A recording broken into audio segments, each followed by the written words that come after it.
This is one of those things that I just fangirl about, like, into oblivion.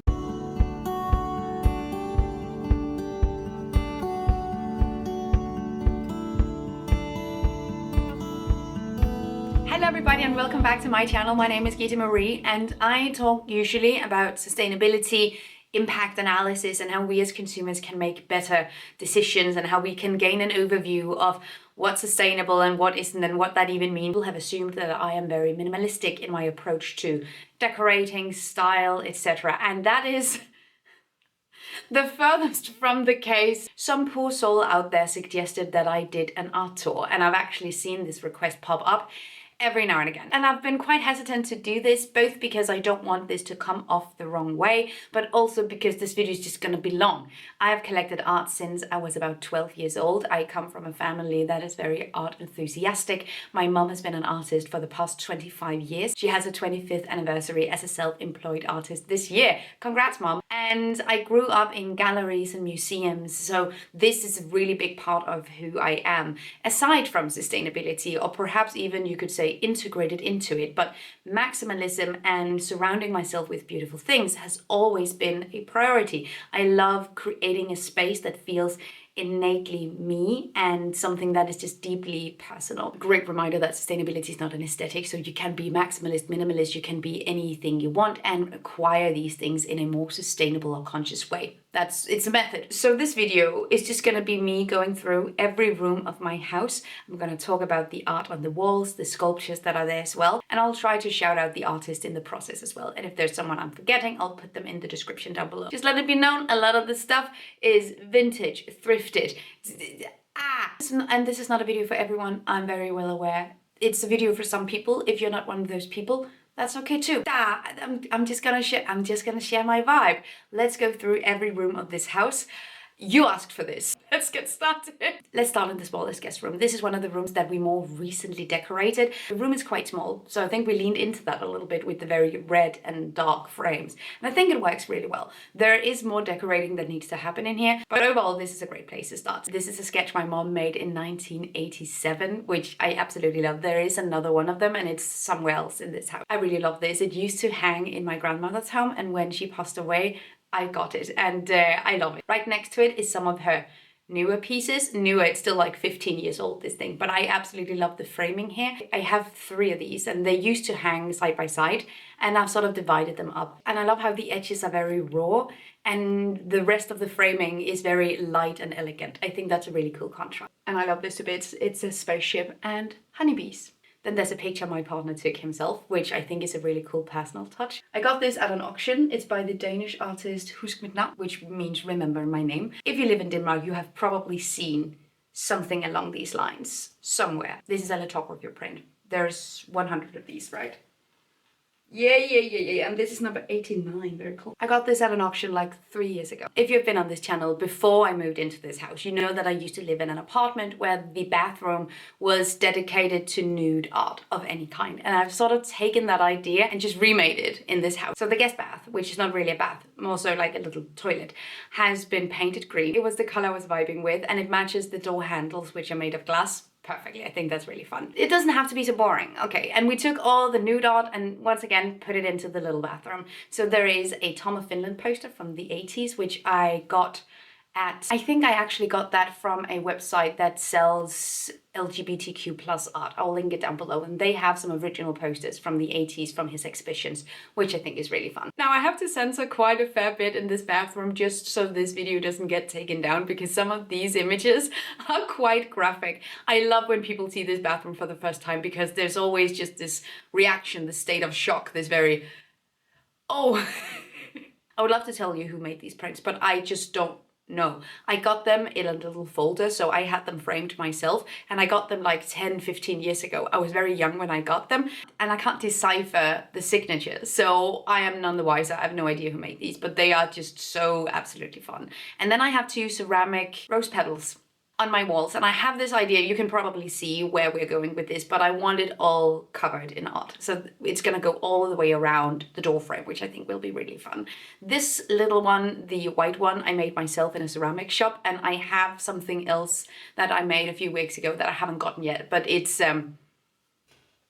It's the aubergine equivalent. The Tom of Finland poster is absolutely my pride and joy, but right next to it on the pride and joy hierarchy, there is this ceramic piece. I absolutely love this. I have another piece that I recently got from this ceramic artist. The studio is called Hildebrand Studio. You can find them on Instagram and order something, but I just absolutely love this. I think this is fantastic. I'm always so scared to hang it because I am terrified that it's gonna fall. But so far it's all good, and she's just absolutely gorgeous. In the main bathroom, we decided not really to put a lot of art, at least for now. I love the tiles and I want them to speak for themselves. All the accessories, all the little holders for towels and the toilet paper, etc., all original from 1968, as well as the tiling. Just to give this bathroom the respect it deserves, I think it's so gorgeous. But one thing that we have in this bathroom is this little ceramic tile. I found this little ceramic tile years ago in a thrift store. Last summer, me and my partner, we were in Paris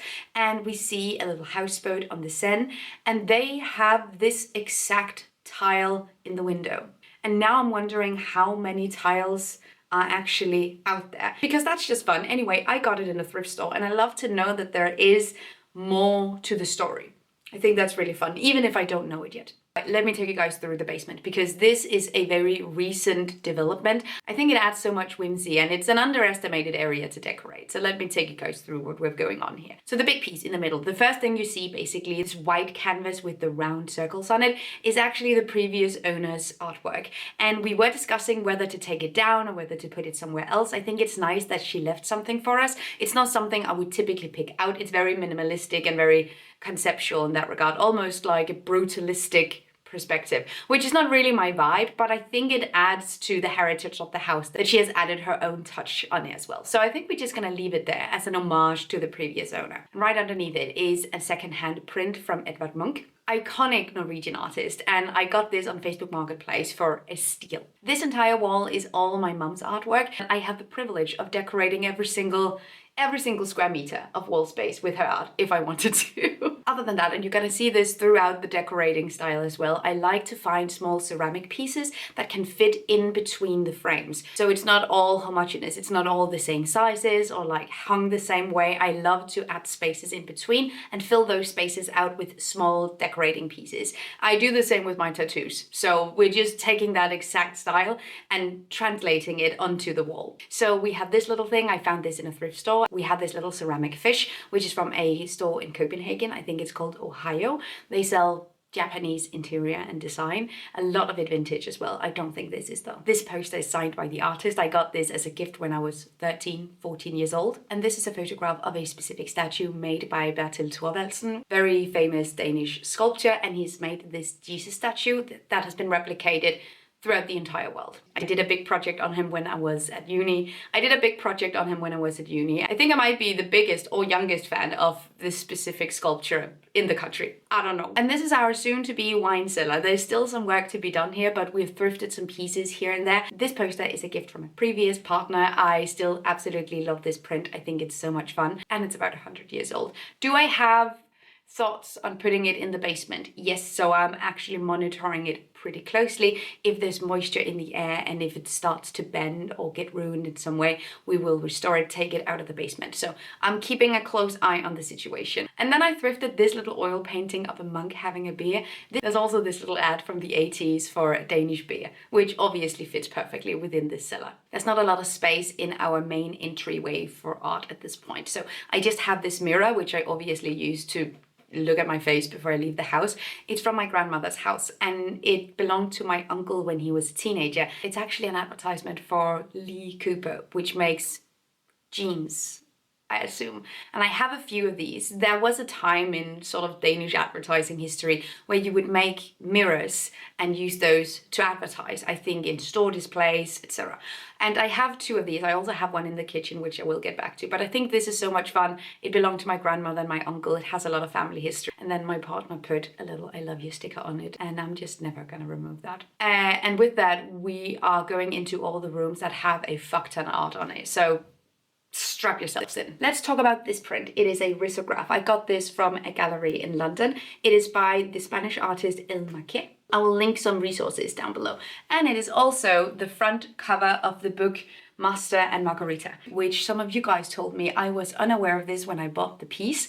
And now that I know that too, I think that's just really awesome. It's called The Witches, and I just think this is absolutely fantastic. This piece is also from the kitchen, and it is from Lyon. I got this in an antique store that sold specifically printed media, and then I framed it myself. It's also very rough around the edges, which I love to display instead of hiding it away. And this frame I had already. I might actually get it framed professionally at some point, but I think for now this looks really cool. The poster on the back of the spaceman is from a concert me and my partner went to when we first started dating, and right next to it is my own boudoir photo in the kitchen on display.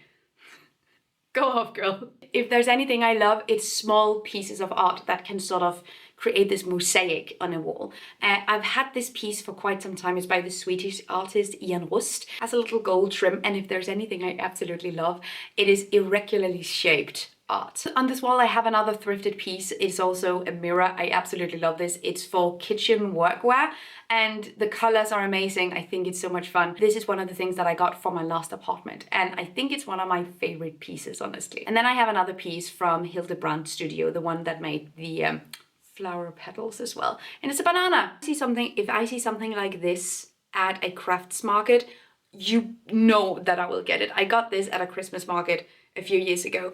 It's a little ceramic fish. The artist on the back, IF Craft on Instagram, and I have the price on there as well. It was the equivalent of 11 euros. Honestly, IF Craft, I would have paid more, way more. Now where are we going now? Let's do the living room. In the opposite end of the kitchen, on the way into the living room, we have this antique dresser. It's sort of a space we just walk through, but I think it's starting to come together. I have some bigger pieces hanging here, some that my mom made back in the beginning of the 2000s. Both these pieces have been acquired by friends of the family, and once they passed away, I was gifted the pieces. So I'm not only thinking of my mother when I see these pieces, I'm also thinking of them. And then I have some smaller pieces that I have acquired myself. This seems like a tiny little thing compared to everything else on the wall, but honestly I feel like it deserves its very own wall. This is a little piece of history. I am so stinking excited about owning this. I got it at an auction, and it is by Wilhelm Marstrand, a Danish artist who's also exhibited at the biggest museums for classical art that we have in the country. This is one of those things that I just fangirl about, like into oblivion. You can barely see him there. It's a general who is resting, and it's a very fragile little drawing here. I've really been conscious with where to put it, because a lot of direct sunlight on this would absolutely ruin it. Like over time, it would just disappear. And he's from around the mid 1800s. And if you watched my vlogs last year, you know that I went into a crisis figuring out whether or not I was gonna buy this. This was also one of those pieces that came with a little bit of an investment. Around the time where I bought this, it was like half my rent. So I was going back and forth like a million times. Should I get it? Should I not get it? I'm so happy that I invested in this piece. It's a bronze face, and I got this on a work trip to Leeuwarden in Germany. The artist is Belgian. The living room might very well be the place with the absolute most art. So let's see if we can get through this. Recently I acquired this lithograph from Facebook Marketplace, and I am so stinking excited about it. This is Henry Heirlooms, and I've always wanted to own something of his.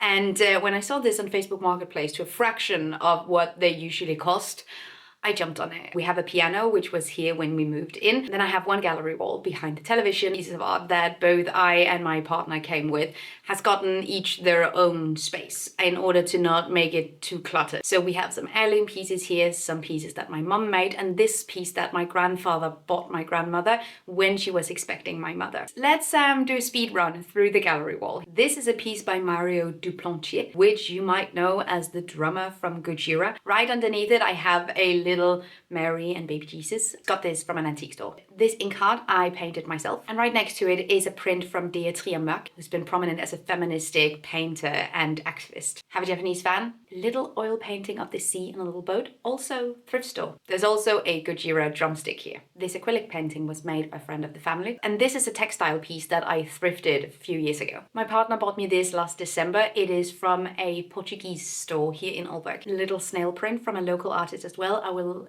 put her name in the description because I cannot for the life of me remember right now. This is a print from one of the artists I remember going to exhibitions for when I was younger, and he gifted me this piece when I was about 13, 14.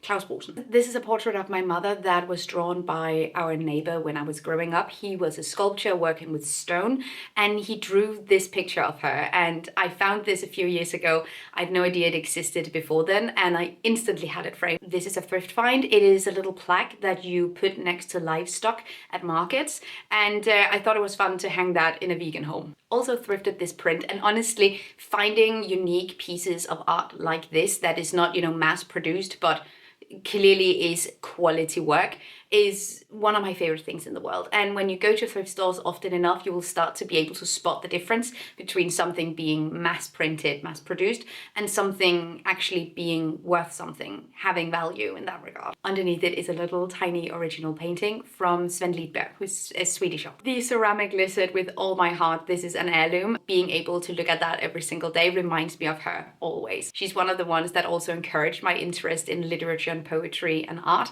So being able to look at those things that I remember from her home is an absolute pleasure. And I actually made this as a collaboration with Mala Clothing, a Finnish designer based in Copenhagen. We made a wide variety of merch clothes, but from a zero waste perspective, with original hand printing on textile. And I made the designs, and the designer from Mala turned it into clothing. Really fun to have one of the originals hanging here. This little print is from the Danish artist Paul Erland. I remember him mainly doing sculptures, but I don't have any one of those. I do really want to someday though. And then years ago I thrifted some scorpions. They're just chilling. Okay. I also really want to highlight this stone sculpture that I found at a flea market. Look at him! It is from the artist Matimira from Zimbabwe. How the hell it ended up at a flea market, I have absolutely no idea. He's in rough condition though. And I remember going home and looking up the artist to see if I was scammed or paid like 10 euros for this. It is worth significantly more. My luck when it comes to these kind of things is unmatched. You do not actually need to break the bank to find gems and absolutely fantastic pieces. You just need a good portion of luck and a skilled eye, I feel like. The main piece in the bedroom, the piece de résistance, is this oil painting, also done by my mother. We're going for blue colors, turquoise, and sandy colors, and how those combine. I think that looks really fantastic. So fits perfectly. Then we have a little gallery wall on the side. One of my favorite things from that gallery wall has to be the newspaper article about the moon landing. It was a few years ago. I was in an antique store and I found a huge stack of newspapers that were from the 50s and 60s. And I was thinking, if you could find a newspaper that sort of includes something about the moon landing, that could be really fun. So I was looking through all the papers until I found exactly, something about the moon landing. On that wall, there is also this thing, which doesn't look like much, I know. But I got this on an auction. This is by Wilhelm Freddy, the Danish surrealist, also exhibited in the major Danish museums. And when I had an opportunity to get a collage that he made, girl, you know it. So here she is. And remember all these small like ceramic pieces that I said that I absolutely love? This is one of my favorites, mainly because of the story to it. So this is a paint sample from a ceramic workshop in the town I grew up in. And I will remember going in, whenever you're at anywhere, right, and you see like a workshop, a studio, places where you can go in and see local craftspeople, local artists do their work, go, do it. Because you might fall in love with something, and having those things as souvenirs is 10 out of 10 much better than going to like a mass-produced souvenir shop.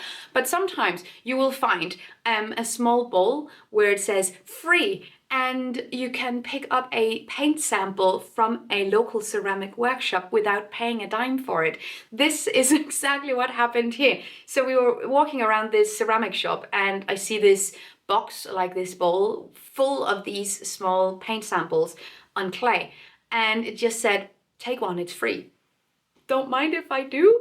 And I took this, my partner went, what do you want to use that for? Like, that doesn't make any sense. I have an idea. And I'm honestly kind of bothered that I didn't take like two, because there were loads. And I don't know if a lot of people will understand what you can do with these, or like we'll see the potential. Anyway, see the potential in things that other people might not find valuable is by far the best hack when it comes to decorating things in a personalized, customized way. And lastly, my, I think, favorite wall or space in this entire house, and it's the thing that you're looking at in every single one of my videos at this point. It's everything that's going on here. This is also the first wall I decorated in this house, and I think it shows. I think I have the majority of my favorite pieces here where I look at them all the time.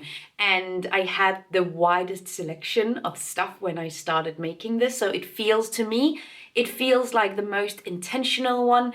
It feels like just the most harmonic one. Let me take you guys through some of the absolute gems that are on these walls. The one that often catches people's eye the most, it's this poster. This I got at a flea market sale several years ago. It is a Magritte poster that says "Ceci n'est pas un pipe."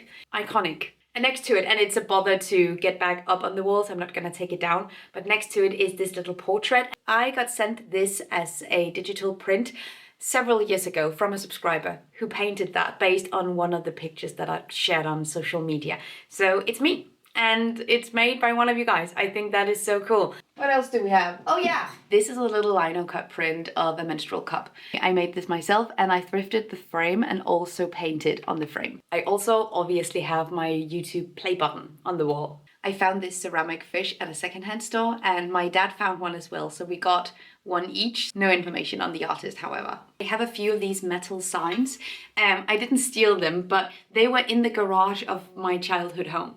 In the very top there, I have a trace drawing that I've done of the ducks from Spirited Away. And obviously tons more of my mom's art as well. This thing I got at an antique store in Madrid. The idea was that she was supposed to go in the bathroom, but I just don't think it was the right fit, so now she's in here. And I remember going into this antique store and trying to haggle, and he just looked at me like I was crazy. I tried in English. I don't know a word of Spanish, basically. And then I thought, fuck it, let's just try. And I asked him if he spoke French, and he did, and he was so excited that he gave me a really good deal on it.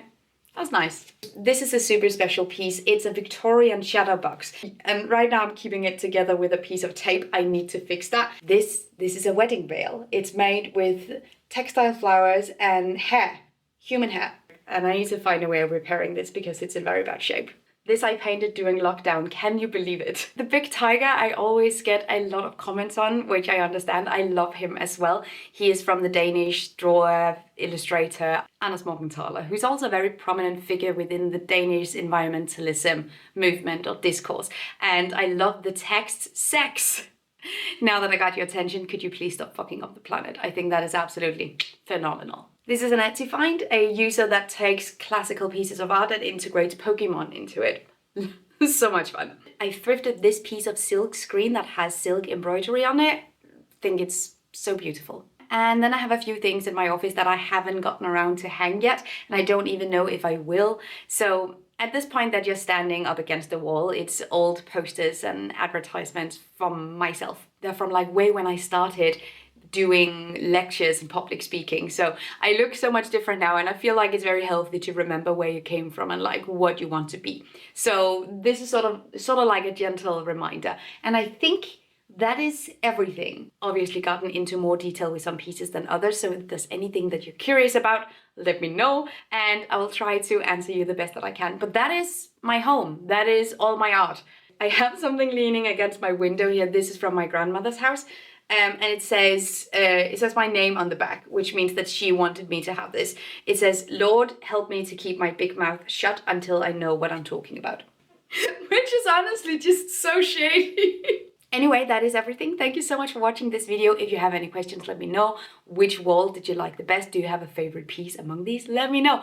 And let me know if you want more videos like this. I can take you guys through other pieces of home decor, etc. Thank you so much for watching. Have an amazing day, and I will see you guys next time. Take really good care of yourselves. Until then, bye.